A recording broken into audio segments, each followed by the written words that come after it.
Okay. Good evening and welcome to the March 13th, 2024 Orange Board of Selectmen meeting. We have a large crowd here tonight, much larger than usual.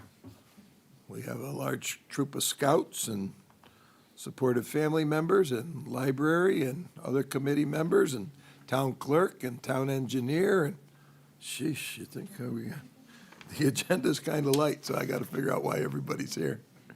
But welcome. In the event of an emergency, you all listening? If there's an emergency, how do you get out of the building? What do? No, you don't go out the windows, you. You use the stairway that most everybody came down. You do not use the elevator. And if for some reason you can't use that stairway, you can go up the stairs behind the wall with the clock on it, or you could go straight down the hallway out the back, which will put you out by the firehouse. However, Fire Marshal Vincent will probably cause us to eliminate that pathway because at the moment it's a little blocked with some supplies and furniture. So, yeah. With that, can I have the scouts come up to do the Pledge of Allegiance with us, please?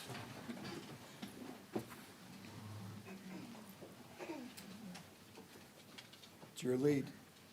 Pledge allegiance To the flag of the United States of America and to the republic for which it stands, one nation, under God, indivisible, with liberty and justice for all.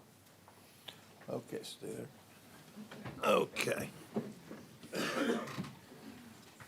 So the scouts want to come up front, right? You're going to come up front and do a presentation of... Oh, we got to wait for new business? Oh, all right, hold on. Hold your horses, sit down. I thought you just came to earn your badge. Oh, I see why they're here. Okay. You know, this would be a really, well, we'll get to it. I have an idea for that. Yeah, no. Yeah, it'd be like, never mind. Okay, we'll start on my left over here down there. Good evening, Mitch Goldblatt. Good evening, John Carangelo. Good evening, Ralph Okenquist. and Denny, Secretary to the Board. Good evening, and thank you for being here. PJ Shanley. Okay, public participation. Public participation is for any item that is not an agenda item. We allow 2 minutes per speaker for that item. Anybody? No? Mitch? Oh, Mrs. Shaw, Town Clerk, Mary Shaw. She sat all the way in the back of the room, guys. See, that's why you don't sit back there. It's like the back of the bus. You can't see what's going on back there. All right. Okay, good evening. Mitch wanted to make sure you were going to come and speak about voting. Well, that's what I'm here to talk about. As you might know, we have a presidential preference primary coming up on April 2nd. This year, you're going to be able to have a third way you can vote besides coming to the polls and voting absentee if it applies to you. I'm here to talk about early voting. So early voting is taking place before this primary 4 days before the election. But it's not the exact 4 days before the election because we have Easter on Sunday. So what I'd like to do is really, I'm here to talk about it just to get the word out so people are educated that this is happening. Because it's going to happen in August if we have a primary, and it's going to happen in November. So the more we talk about it, we'll get everybody educated about it. So if you decide to come in and early vote for this primary, obviously you have to be registered for a party. And if you want to come on Tuesday, March 26th, Wednesday, March 27th, Thursday, March 28th, Good Friday is not an option, or Saturday, which is March 30th, you can come to the town hall between 10 and 6 and vote early with the registrar of voters. 8 hours. All right, so if that's, understood, the only thing you need to remember is that the difference between that and absentee voting, which is still an option if you can't be here on election day and want to vote absentee, when you come in to vote absentee, there is a time where you can withdraw or take back your vote. You have that time period. Let's say you come in and vote today. We started taking absentee votes yesterday. When you come in on early voting, it's done. You vote as if you're going to the polls. That's one thing that's got to be very clear, because people know that, absentee ballot has that rule to it. And then in August, during the primary, it's 7 days, and in November, it's going to be 2 weeks prior. So it's going to grow with, the upcoming elections. So I do have some literature to pass out. I think I covered it all. It's going to be a learning process, and that's why we wanted to take the time to make sure that we get the word out that this is an option. So I'll leave these with Ann. If you have any questions, please don't hesitate to call my office, but early voting is really happening with the registrars. We're handling absentees, they're handling the early voting. So when you come up to vote early, if you so choose, you're going to go up to the second floor. You're not going to come down to my office on the first, unless you choose to vote absentee, if that applies. Any question? That's really a broad kind of thing, but we'll be talking about it through the year, just so everybody knows that it exists and it's an option. Questions? Questions at the table, Mitchell? Mary, that was great. Just want to add to that for those that want to vote in person, the primary is April 2nd, Tuesday, April 2nd. The polls are open from 6 a.m. to 8 p.m. at High Plains Community Center, and you must be a registered Democrat or a registered Republican to vote in the Connecticut primary. Thanks, Mitch. Thank you, Mary. All right. Good job. Thank you very much. While we're on that topic, I've met with Rob Lynn multiple times about different things on OGAT. And Rob, this is a perfect example, and I'm not singling you out because of it, but for OGAT, this is something, and Rob was appointed to that commission, just so you know, where maybe there should be a little, whether they cut out what Mary Shaw just did, or they come in and do a separate recording. This is one of those other things that you were asking about, and I don't know Yes. your thoughts on that as an OGAT I commissioner. totally agree. I talked to Valerie. She has a digital flyer, so we're meeting tomorrow, and yeah, You gonna I'll propose see. that? I'll see what we can do. I think it would be a good, since it's a new thing, people have no clue what it is, and I think that would be something that you as a, you want to get the word out, and it's your very first project. I have a lot of ideas, but yeah, Well, thank you. Yeah, Here's yeah. the first one. Right, yeah. Thank you. All right, thank you. idea for this. I also While would you're like- here? Yes, yes. Oh, I get to sign in, don't I? Okay, I'll do this while everybody's not waiting for me. I'm Robert Lim, 956 Corncob Lane. I am here, actually, I couldn't make last month's meeting, which is when I would have made this comment. What I do during the day is cybersecurity. I've been working at that for more than 20 years. It's been the cause of a lot of late nights and drama. But yeah, I've done a lot of what that entails, especially in terms of identifying ways that bad guys can, get into your systems, and how to find out and make sure they don't do any harm. I was excited to hear about the NIST CF cybersecurity framework assessment that Paul was talking about. OGAT, or from SCROG, South Central Council of Governments. Right, yeah. And I'm glad that there's grants for that. There's also FEMA. FEMA has grants as well. That I don't know if anybody's looked into that. But it's the NIST cybersecurity framework. I'm very familiar with it. And the great thing about it, and I promise there's kind of a point that ties back to Orange here, it is really a framework. It's basically a set of security activities that, can be done to protect what you have. And the great thing about it is it's really flexible. We apply it where we are, which is a large financial institution, and it can apply equally validly to a town such as Orange. The important thing is to recognize that, your expectations for cybersecurity and the investment that you make in it are very different for a large bank versus a town. So that's kind of what makes it great. And is also means that when you do an assessment, who does the assessment also matters. You want somebody who's, familiar with that and able to kind of, understand the context and make good recommendations that make sense. We're not going to go out and spend millions and millions of dollars on software, right? No. Yes. So there are different options. I mean, it sounds like the providers he was looking at are more sort of technology companies that also do that. There are also specialty security companies out there, and there's actually a nonprofit organization makes a tool available. You can do a self-assessment, so there's no charge to it, and they partner with DHS, who uses that information on aggregate to just understand how protected the towns are. So that, yeah, I'm very excited about that. I think, you know, I'm happy to recommend any specialty firms if that's a route the town wants to go into.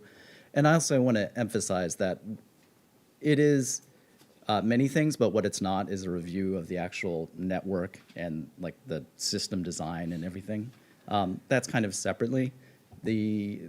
So just so your expectations are Well, there have been some municipalities, never mind financial institutions and all, but there have been some municipalities that have gotten infiltrated. Yeah. And it is a disaster, both financially and security-wise, for municipalities.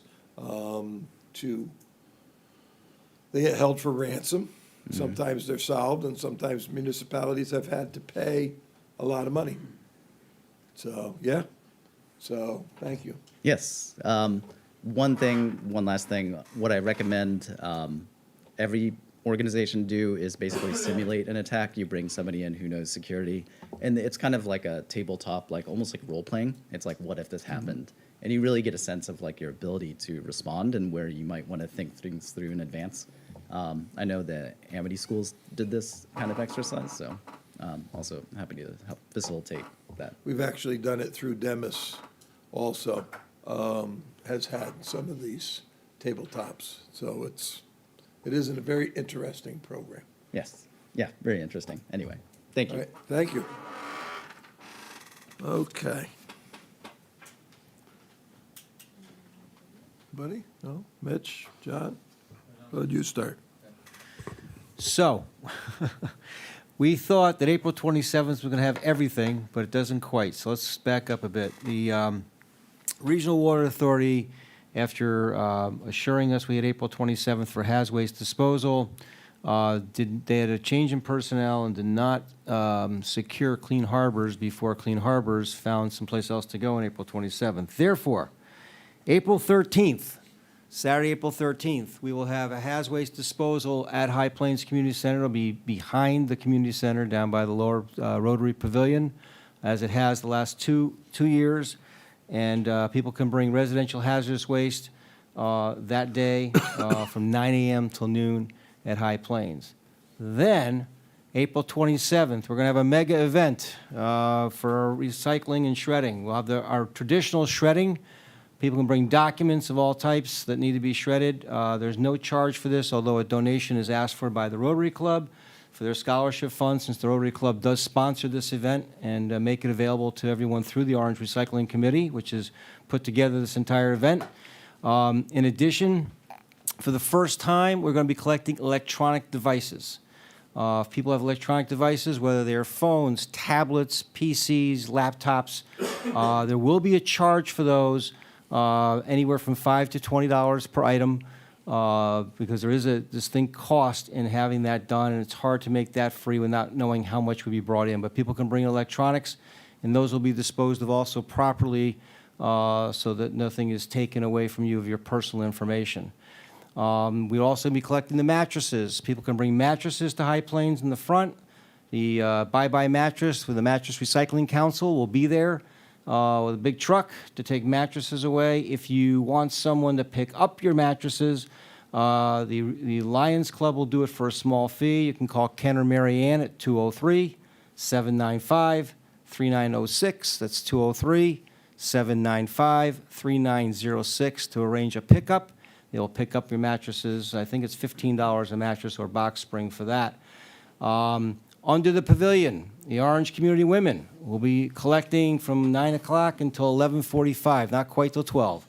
We'll be collecting clothing, household goods, used clothing, shoes, accessories, blankets, curtains, sheets, stuffed animals, housewares, dishes, appliances, and more.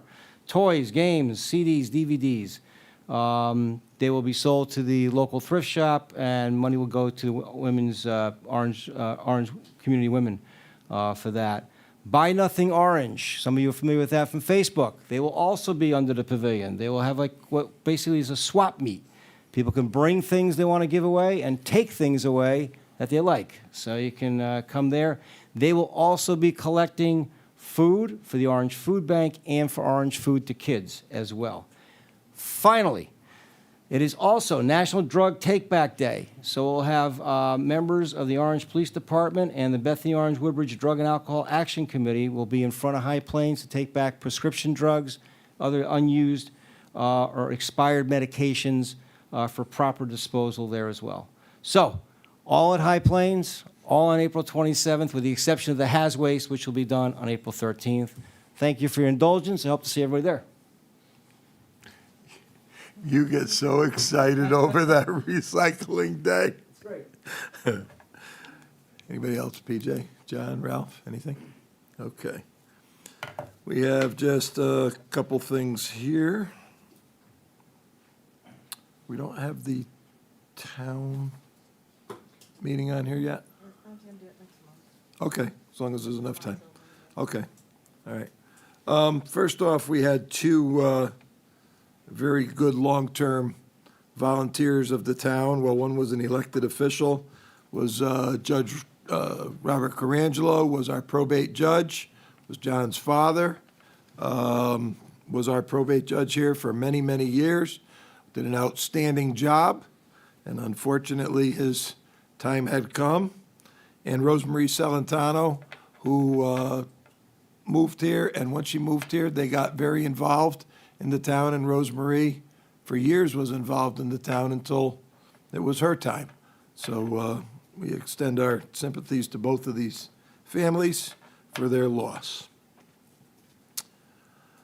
Friday, March 29th, town offices will be closed in observance of Good Friday, but the transfer station will be open. The Amity budget public hearing is Monday, April 8th at 6 p.m. at the Amity High School in Woodbridge. That's the Amity budget public hearing, Monday, April 8th, 6 p.m. at Amity High School in Woodbridge. Now, many people have asked, once you got your revaluation notice, everybody thinks that they're all, oh my God, it was great when my neighbor's house was selling for $600,000, but now that mine's assessed for that, it's not so fun. Well, all those numbers go into our grand list. And if you haven't heard me say this before, you will not be taxed on the number that you got in that letter at the current mill rate.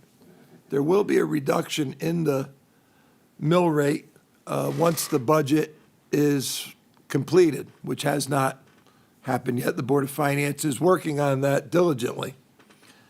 But the things that drive that in the budget are the budget increases. So right now, we were looking at about a 25 to 26 mill rate if everything remained constant. Currently, the town, the taxes you paid last July and in January, you were at 32.22. So there will be. However, Amity is an interesting situation. Every year on October 1st, there's a body count of the number of students, and then each town, it's applied to each town, their percentage. And Orange is always the 50% part. Well, we're about 51, 52%. But there was a population shift, which means we might have a few more students. I think Bethany declined a little bit. Woodbridge went up a little bit. So we have, before, and this is hard when people don't always understand it, before the budget part of Amity is even put into place, we have a $400,000 increase in our share to the Amity budget because of population shift. And then you have the three pieces of the budget. And the Amity increase to Orange, which is driven by that percentage, is about $1.3 million change. So Amity's increase to the town of Orange this year is $1,000,007 change. The Orange Elementary's increase to the budget this year, I believe, is about $880,000.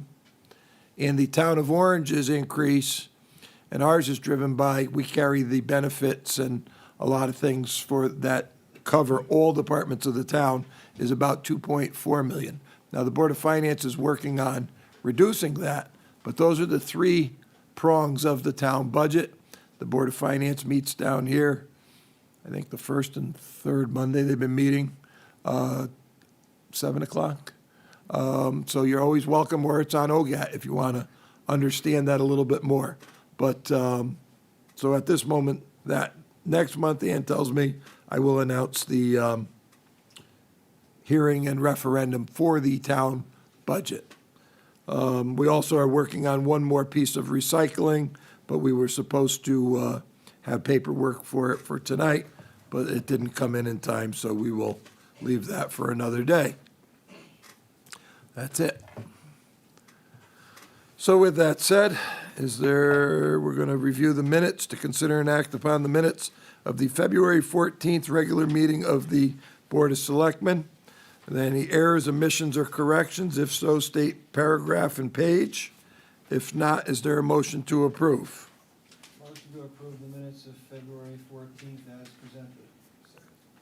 Motion, okay, motion is made and second and third. All in favor? Aye. Opposed? Abstained? Unanimous. Second one is to consider and act upon the minutes of the March 5th special meeting of the Board of Selectmen. Any errors, omissions, or corrections? If so, state page and paragraph. If not, is there a motion to approve? So moved. Motion is made and seconded on that. All in favor? Aye. Opposed? Abstained? Unanimous.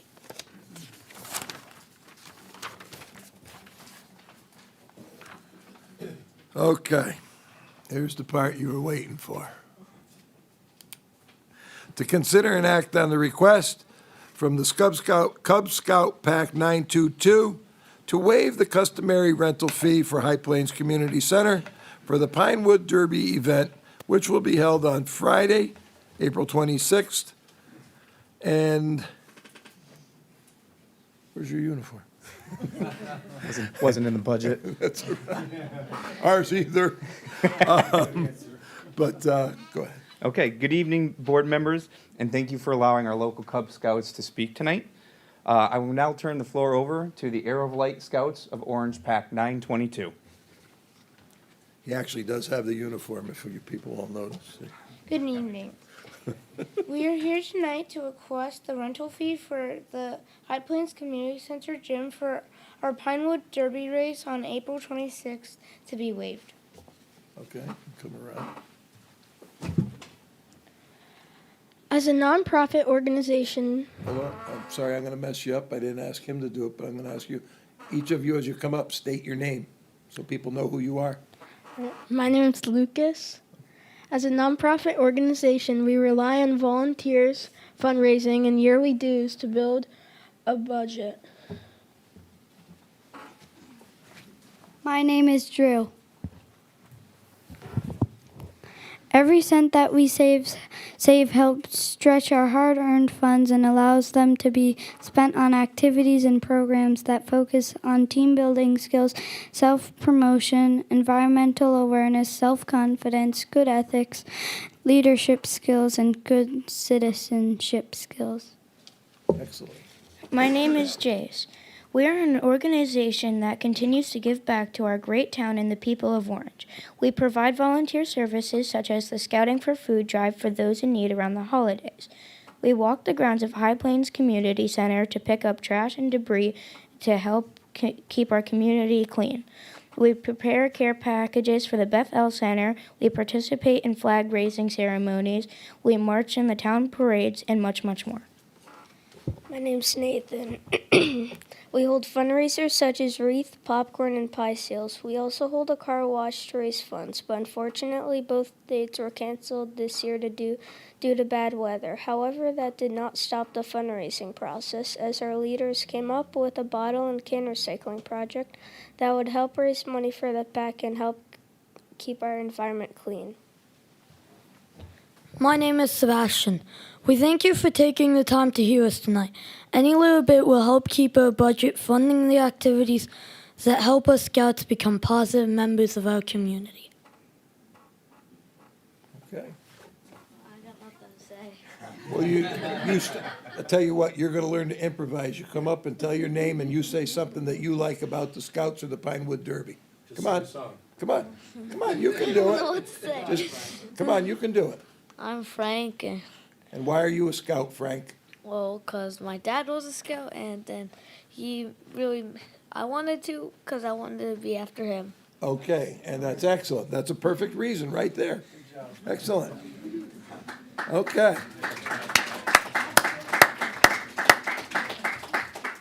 And on recycling day, Mitch could work on this, because he needs something else to do.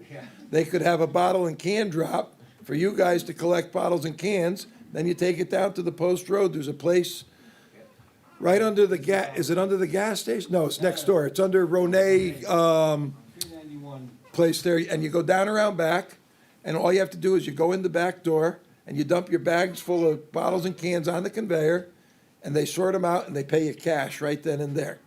So, you talk to Mitch about that. You guys can, get a spot for bottles and cans over there. Just make sure you're all wearing rubber gloves.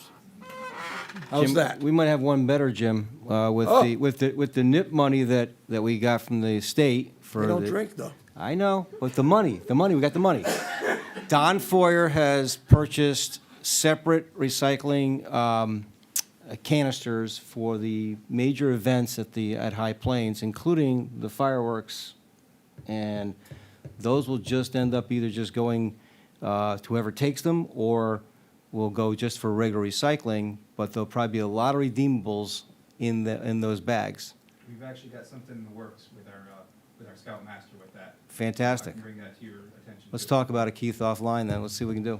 Yeah, they Great. bought this, they're kind of like a sawhorse bag holder. Yeah. And so they're buying those, so if you guys want to think about that for the Fourth of July concert, to be most everybody goes, Absolutely. to be the maintainer of those, that's very possible. That's good. Yeah, I'll add to the that's budget. good.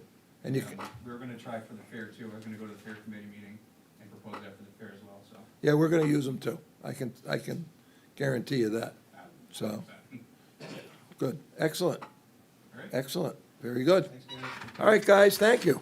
I'd like to make a motion to approve the request from the Cub Scout Pack 922 to waive the customary rental fees at High Plains Community Center for their event scheduled for Friday, April 26, 2024.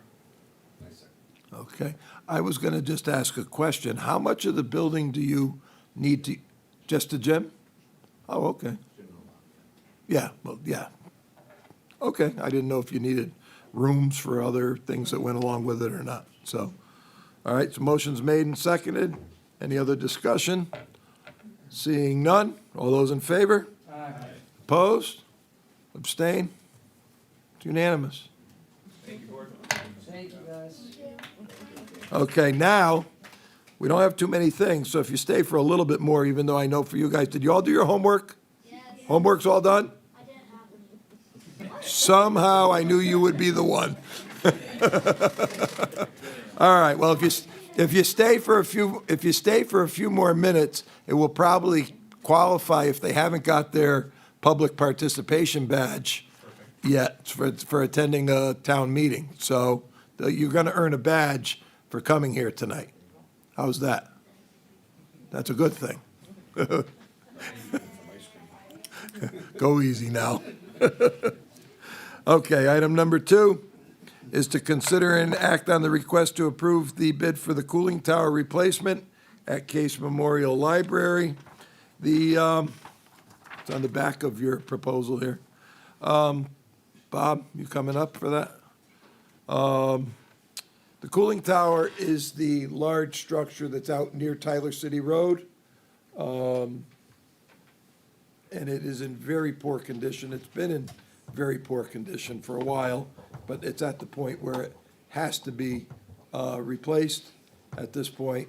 And so we went out to bid for it, and Mr. Britton will pick up from there. Yep, luckily, we did get a good bit of interest. Six bids were received. You got the low bid was Perfect Temp Incorporated from Plainville. We've never worked with them as far as I know, but we checked the references and they were good. And I did disclose that the second low bidder was has been maintaining the HVAC system for a dozen years or 14 years. And that will continue.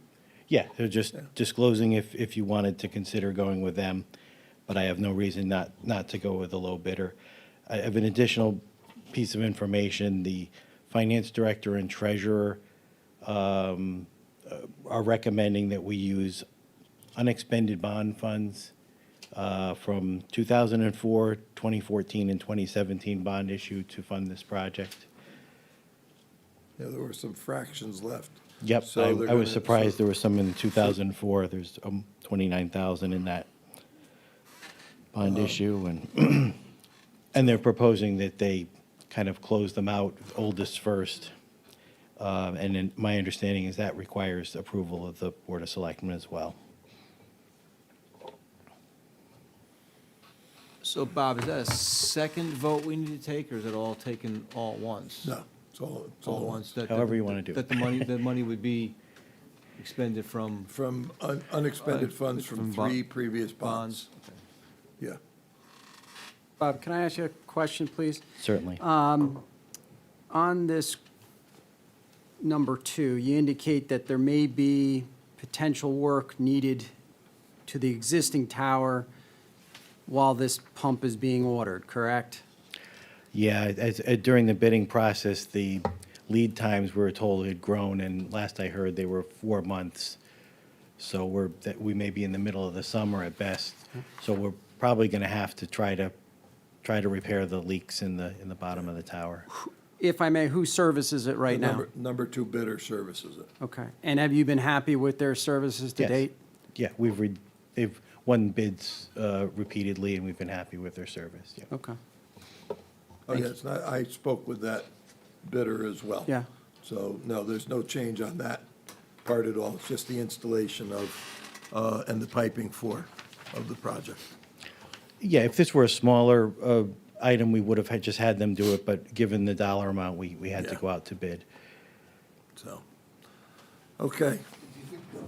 Is there any value to the fact that they're so familiar with the system for the $6,000? That's why I mentioned it, and those No, I are know. discretionary things. Yes, Is it it- would be, yeah. Is it worth the $6,000, is my question. Is going with the sure thing, the sure known thing, and believe me, I think everybody knows me, I'm very fiscally responsible. I'm not trying. You're cheap. To just, yeah, I'm not just trying to throw $6,000 away. But if we have had this long-standing relationship with someone, does it make Well, sense? They still will be doing the other work at the library. I understand that. This was discussed, and I discussed it with John, and he knows, what it is, and he knew where his price was when we spoke. I just want to remember one thing.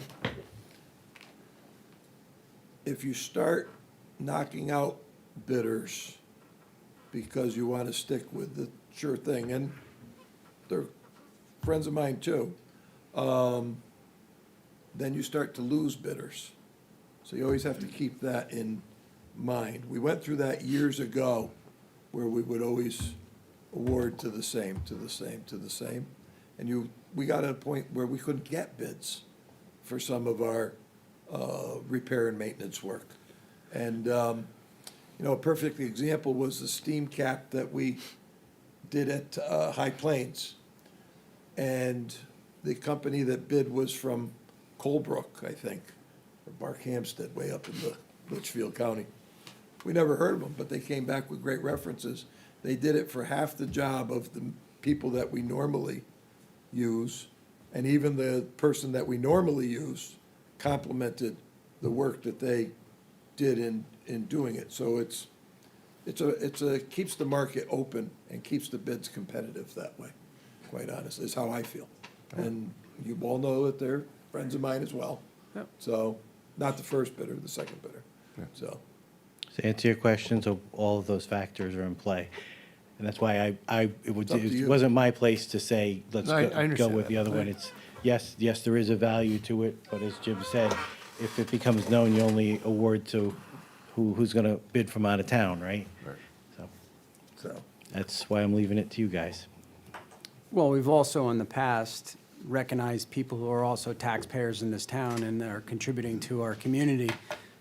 I don't know. I think when you have somebody who is familiar with the system, and in a situation like this, at times goes beyond the call of duty because they are a local resident, it makes a difference. So that's my 2 cents. I don't know Perfect Temp at all, but I know the second bidder, and I know that based upon your representations, Bob, that they've done good work. So my opinion would be to stick with them.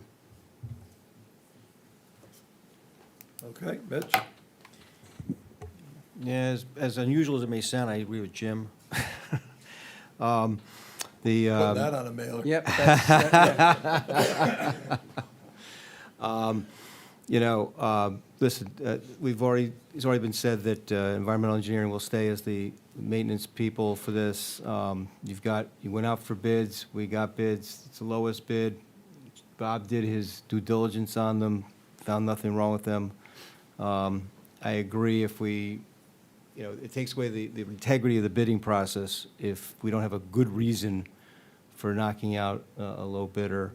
So I'll make a motion, we'll see where it goes. I'll make a motion that we approve Perfect Temp as recommended by the town engineer to replace the cooling tower, $86,846, plus I think there's a contingency in there, and utilizing unexpended bond funding.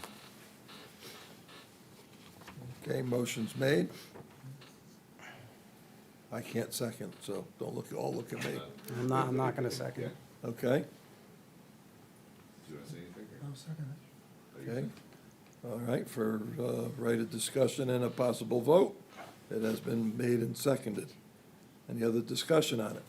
Again, I would reiterate the fact that the second bidder, who is also a resident of this town, a taxpayer of this town, has contributed to this town and has a reputation in this town to do good work.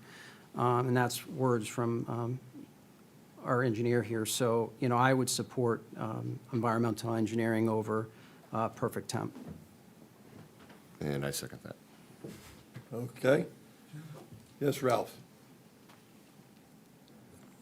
I kind of go against my usual, but go with the lowest bidder as long as he's good.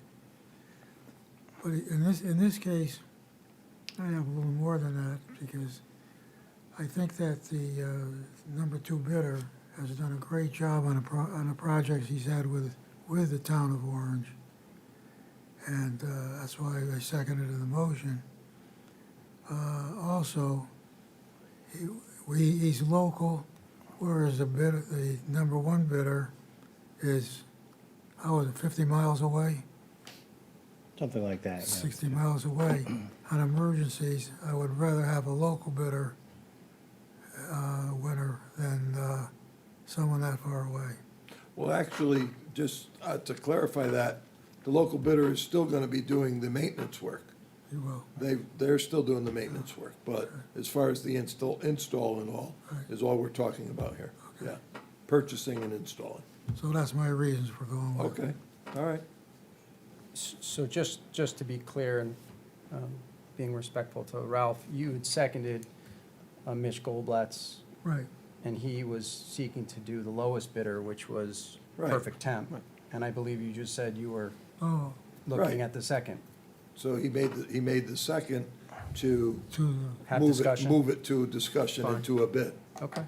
So then, Okay. Anybody else? All those in favor of accepting Mr. Brinton's recommendation of Perfect Temp, say aye. Aye. Those opposed to that, and, okay, so it's 2 to 3, so it fails. Is there a second motion to be made, or another motion to be made? yeah, I'll make a motion to accept the second lowest bidder, environmental engineering, under the same terms that were previously discussed in the first motion. And I second that. Okay, so there's a motion on that to award it to environmental engineering. All those in favor of it, say aye. Aye. 3. Those opposed, Nay. 2. It passes 3-2. All right, thank you to the Thank you, board Bob. for balancing. Either those. way, it's gonna be fixed. Yeah, either way, there wasn't a wrong answer. They're No. both of them. No. Thank you. Okay. Item number 3 is to consider an act on the request to approve OGAT policies and procedures. Oh, it's all this here. I didn't know you were in there. I was looking back there going, Door number 2. it's not here. But anyhow, so this was a request from OGAT. The chairman, Mr. Silverstein, is going to give you his explanations. Okay, so I sent you, well, I sent to Ann, Yeah. a markup of the existing policies and procedures, which are 20 years old. So I assume she printed out the markup version? Yep. Yeah, okay. Yep. So the things that are in red were comments made by Attorney Marino. We did run it by Attorney Marino. Things that are in blue are the things the committee recommended. And we did accept all of Attorney Marino's additions or changes. What's happened is a lot of the things that were changed are technology changed over 20 years. Well, we used to, when people wanted to purchase one of our programs, it was on a VHS tape. They don't exist anymore. So that's been replaced with other media. So today we're giving flash drives if people want flash drives. Things that have also changed, the name of the company we send our programming to has changed. It used to be Cablevision of Southern Connecticut. Now it's Altice. So we changed that and added, or its successors, in case it changes name or there's a merger or an acquisition or a spin-off or something like that. So basically that's it. I don't think there's anything earth-shaking in here. A lot of it may just be matters of style on some of the words. Cleanup. Cleanup, yeah. So what are your questions? Any questions for Saul on it? I didn't have any trouble with it, quite honestly, when I, Pretty straightforward. yeah. Anybody else? No? Make a motion to authorize the corrections as presented by our town attorney and, To approve a new yeah, to approve a new contract, is that? policies Policy and procedures. procedures documents, yeah. It's more than just the town. The stuff in blue is the things we recommended, and he didn't have any problem with. Yeah, it. as, right. that's why I said as Yeah. presented, but with the town attorneys. Okay. Motion made and seconded. Any other discussion? Seeing none. All those in favor? Aye. Opposed? Abstained? Unanimous. Thank Very you. good. Thank you. So I have a quick question. Do you know, I don't think we have it yet, but do you know if the technology or capability exists? So if Mary, for example, hands out this, where we could scan it and simultaneously broadcast it as the person speaking, so that could be out on the screen for We can put that on the our screen. viewers to see? Okay. If I get a copy of that, I'll just give it to Chris, and he'll scan it in, and Yeah, maybe or before the he'll meeting make so a we can do version that, of so it that he people are shows. talking. And he'll get it to Chris. Okay, Yeah, not an issue. perfect, Okay. All thank right, you. thank you. Item number 4, come on, big money. To consider an act on request to eliminate fines on books for the Case Memorial Library Director Giotsos is here. Giotsos. I got laryngitis, it was right. It's okay. Good evening, my name is Kathy Giotsis. I'm the library director. On February 15th, the Library Commission met, and it was voted on unanimously to eliminate fines on books only. To give you some background, prior to the pandemic, libraries have started eliminating fines on books because it creates an inequality of people who have money and who don't have money. And the people that it affects the most are children and senior citizens who are on a fixed income.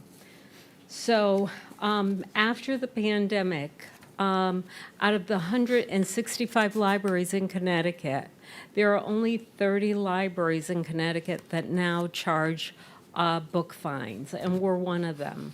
The libraries that surround Orange are fine-free. We're the only one in this area that is not fine-free.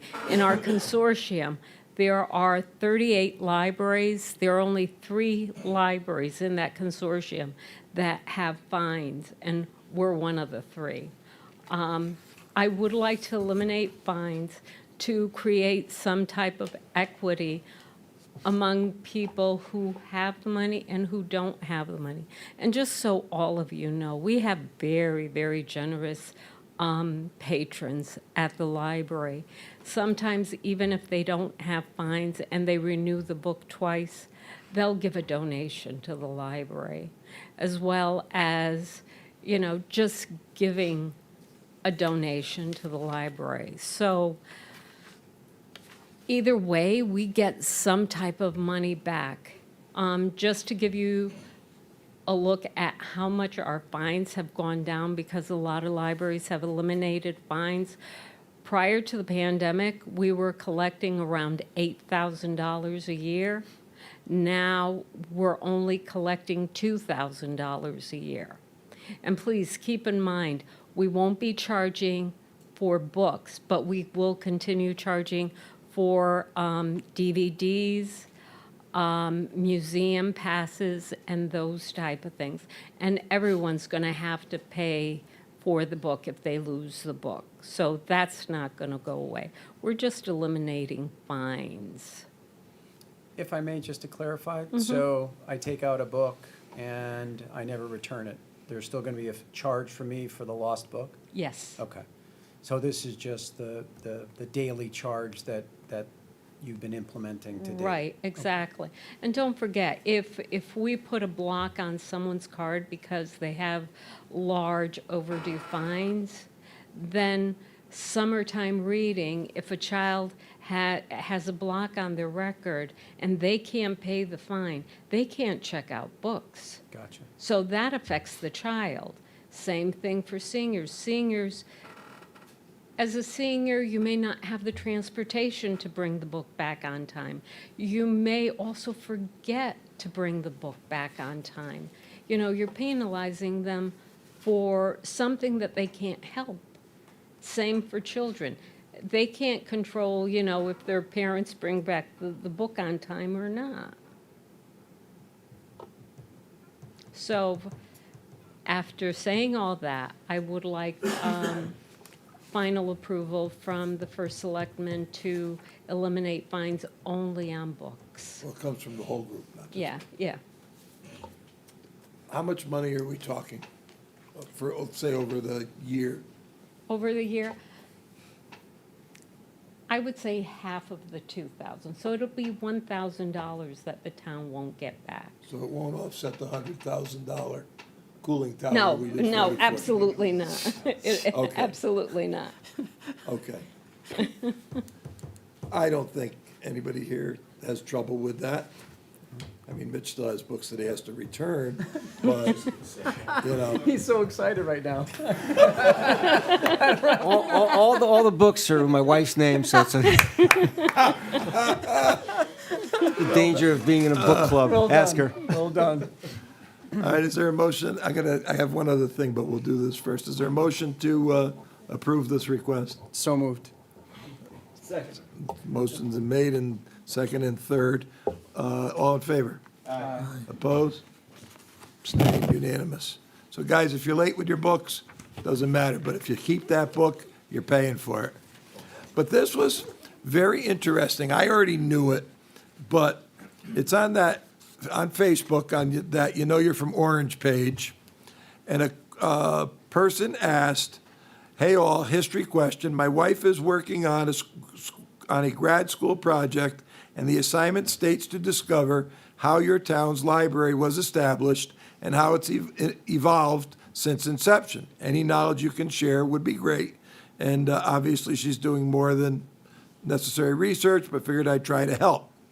So there's a great resource. He doesn't live here anymore, but Bart Hall grew up in the house right next to the shopping center down here, and his mother and Mrs. Garrity and Mrs. Mabry were the founders of the Orange Library.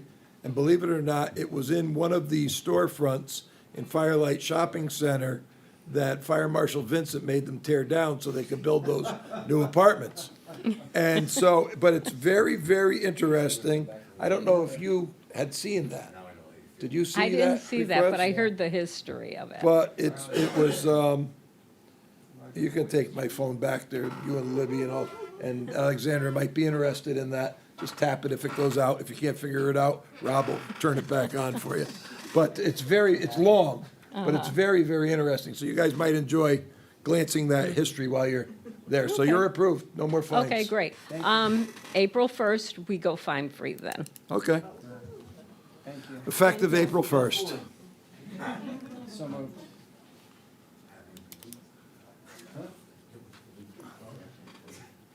Okay, item number 5 is to consider and act on the request to hold the 12th Annual Rotary Club of Orange, wow, we're already to Thanksgiving, Thanksgiving Day 5K and 2-mile walk on November 28th, 2024. They asked to waive the rental fee for the gym and cafeteria and to hang the banner across Orange Center Road as they've done in the past. Richard Zarena is the proposer of this. What? No, he's not here. So moved. So- Second. Okay, motion made, and seconded. All in favor? Aye. Opposed? Abstained, unanimous. Item number 6, to consider and act on the approval of a vending license for the July 5th, 2024 fireworks show. Howard Dragonoff from Action Enterprises. Howard has done that since he was a toddler, for crying out loud. I mean, they're a good family. They do a great job. And so, motion to be made? So moved. Second. Okay, all in favor? Aye. Okay. Item number 7 is to consider an act on request to approve tax refunds totaling $6,908.53. Ann takes care of that. All in favor? Aye. Opposed, abstained, unanimous, good. Yeah, I made it. Pension Board, Mr. Goldblatt. No report. Okay. Fred Wolf Park Committee. Again, we're still waiting to have a sit-down with B&L to discuss the data from that January meeting. Once we do, we'll circle back with the Board of Selectmen to see how we would like to go forward. Okay. Yeah, we'll be working on the driveway from Hollow Road. Will be getting staked out shortly for the widening and turn and whatnot to line up with the new area where it goes in alongside that sidewalk by the playground and all that's coming now. If the rains would subside, we'll be working on getting that done. And then we have to correct a little flooding issue down on the other end of Oak View. Inadvertently, something was filled that shouldn't have been, so we have to straighten that out. And then after that, then we have to move the electric and water. They come through the woods, and then, so they have to be tapped into over, best way to describe it is over by the mulch pile, Yep. but in the wooded part, and then it's gonna come across to the playground area, and there's a spot that I purposely left between the end of the sidewalk and the stone wall, where those utilities can come onto the playground side of that roadway, and then we can be filled, let it settle, and then there'll be electricity and water on that side for future advancements over there at that playground. Eventually, there'll be a pavilion, probably a water fountain, something like that. So those sort of things. So we have to do it before we pave, not after. So those were the last things that were on my bailiwick from before the contractor, the engineers were hired, and I said I would complete those projects, and I will. So, okay. That's about it. For those of you who hadn't seen it, the Bob's Building has sold for a little over $3 million, 3.16 million a couple weeks ago. And the Ken Mike Tower Building sold for over $3 million about 3 weeks ago. No, they're looking for a furniture or home and garden type of user for that. It is for lease, but it was bought by somebody else. Find that a little interesting? It's nice to know the history. Yeah, it was Morsan's when it was built in 1969. It was that spot, right? Yeah, yeah. I'm trying to think, that's about all there was so far. We celebrated the fire department's installation of officers last night at Grassy Hill Country Club.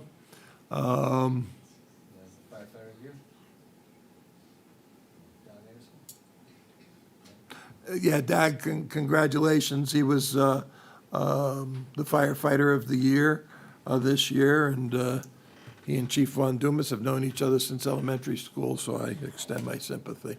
No, I'm only teasing. They're both good guys. But it was a big event, a very crowded event. No, everybody did a great job there. I'm trying to think if there's any other business improvements or anything that I can think of. Oh, we own the house next door to Mary L. Tracy. Arborvitae's are still up. They're coming down Friday, supposed to be coming down Friday. John Stewart went in and changed the locks and secured it and all this week.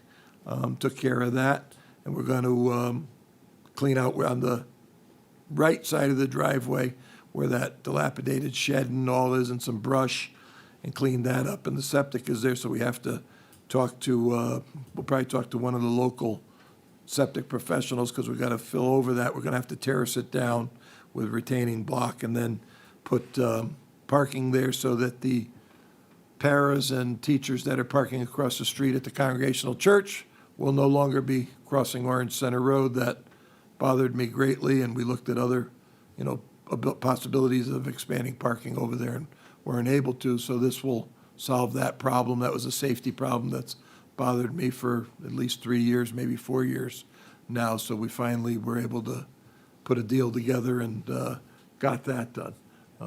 As far as the house, there are no plans for it at this moment.